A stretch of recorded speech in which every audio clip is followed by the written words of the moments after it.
Okay, good evening, and we'd like to go ahead and begin our public hearing. Tonight, it's on the 2016 Draft Comprehensive Plan, and so if it pleases my colleagues, I'd like to dispense with reading of the public notice. Okay, thank you. Tonight, what we will do, as we always do, is that the county clerk will call up names two at a time. We'd ask you to please come up to the table, please state your name and your address clearly.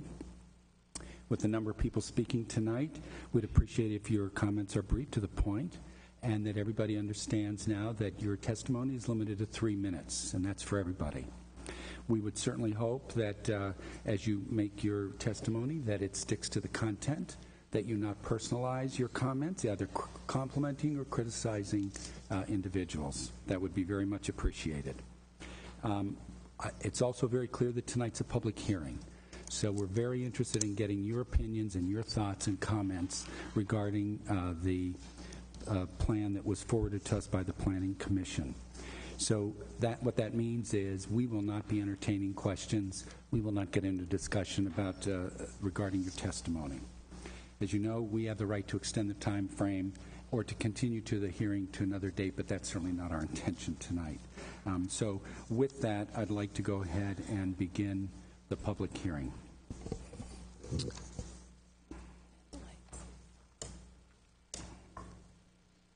Good evening, commissioners. Good evening. And the public. My name is Stephen Ball. I'm the planning director with Charles County, and this is the public hearing on the draft 2016 comprehensive plan, the Planning Commission's certified plan review. I'd like to take about 10-15 minutes at the most, review some of the highlights of the plan, and then we'll hear from the public. The comprehensive plan is a policy document for growth management and environmental protection. The 2016 plan is a complete update of the previous adopted plan in 2006. It meets the requirements of the Maryland land use article, and it's fundamentally based on population growth. The county's population is around 155,000. We project to the year 2040 about 222,000 people. This is additional 52,325 new residents, which is an average of about 1.3% over the past 10 years projected into the future. All of the data, information, slides, the entire comprehensive plan is posted on the web page at this web address, charlescountyplan.org, in the document library. So if anyone wants to see the details, they're available. A few significant changes to the 2006 plan include the support of light rail transit and redevelopment, the airport land use study recommendations, protection of view sheds and scenic roads, energy conservation, water resource, farm and forestry, fisheries, priority preservation elements are all new to the draft comprehensive plan. It includes an adopted tier map, supports a variety of housing requiring code changes for affordable housing, removes the cross-county connector from transportation improvements, includes Mattawomman Creek protection measures, replaces the deferred development district with a new watershed conservation land use district. This is Chapter 3. The first two chapters are primarily background and historical information about Charles County. Chapter 3 is the land use element chapter and contains the most detailed information regarding growth management and development. This is the 2006 plan, and for comparison, we have the 2016 plan. The majority of the changes to the 2016 plan relate to environmental enhancement and protection. One of the areas that we studied in detail as we were going through the plan is the Bryan's Road area. This has been an area of discussion, and the question is, can development potential of Bryan's Road be reduced? A sub-area plan has been adopted and in place since 2001, and development patterns have followed that approved plan. And here on the left, you can see this for reference. That's the town of Indian Head. This is a 17 square mile area, and the green and hatched areas are preservation or potential watershed conservation districts. The brown and orange are developed or committed for development. So when you exclude those areas, what's remaining and what the discussion has been centered around is, 1, the airport, 2, the Indian Head Science and Tech Park, and then what's remaining of the round circles, the one on the north and the one of the south, are 2 potential residential developments that are not committed, and those are in Tier 2, which means they would be on sewer and water. The circle in the center is the zoning for the mixed-use area. And this is on our website for more detailed review. The Deferred Development District has been changed to Watershed Conservation District, as shown here in blue, which is most of the Mattawoman watershed area. It permanently restricts 18,000 acres, including 1,160 acres outside of the Mattawoman Creek watershed, to a density of 1 unit per 10 acres. This is a new district and probably the biggest change in the plan. The tier map regulates where residential development can occur on sewer and water and septic. Tiers 1 and 2 are sewer and water. Tiers 3 and 4 would be on septic systems, and Tier 4 are those areas that are restricted to no more than 7 lots per development parcel. This was adopted in 2014. The land use in the land use map was adjusted for consistency, and this is now a part of the plan. Planning Commission is proposing to change 1,160 acres within this tier map from a Tier 2 to a Tier 4 and make it part of the Watershed Conservation District. The plan contains various rural and conservation land use categories. Here we're showing the rural conservation, including the rural legacy area, which is the Sakaya Swamp, and the transitional rural residential areas.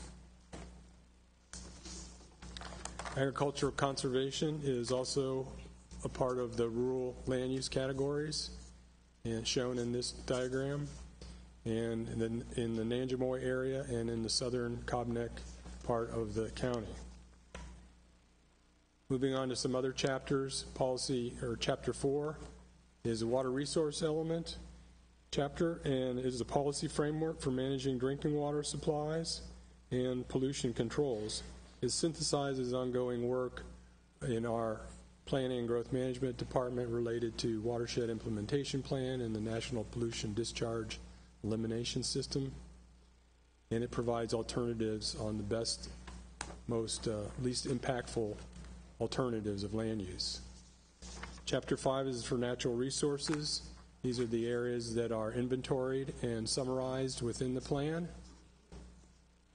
And it is primarily based on watershed management as the key to improving water quality.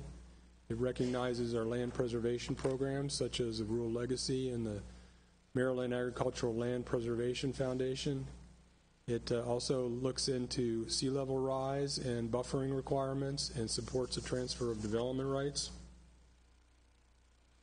One area that is important in the natural resource chapter is the Mattawoman Creek protection measures, and this supports a combination of efforts, including the new Watershed Conservation District, improving our regulations, including protecting the stream valleys, the resource protection zone buffers, and supporting stormwater retrofits in our capital improvement program, as well as reducing total maximum daily load of pollutants.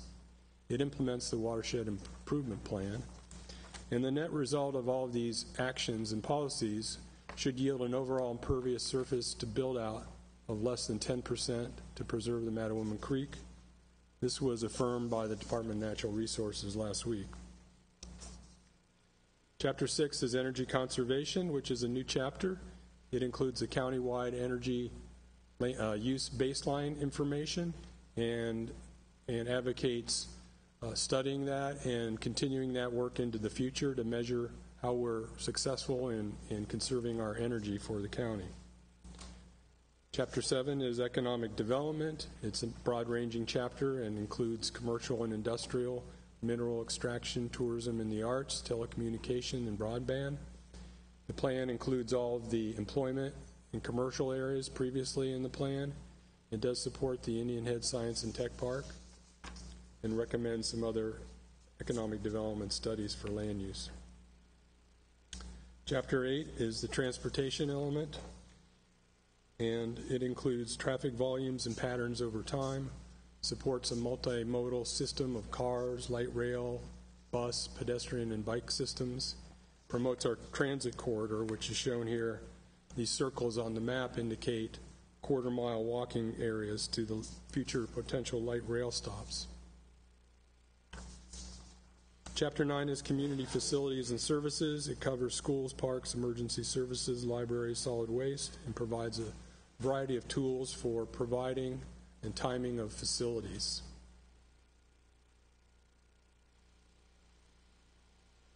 Chapter 10 is community development, and this also is a broad-ranging chapter, including community character, urban design, housing, historic preservation, heritage tourism, and it supports the redevelopment efforts the county is involved in.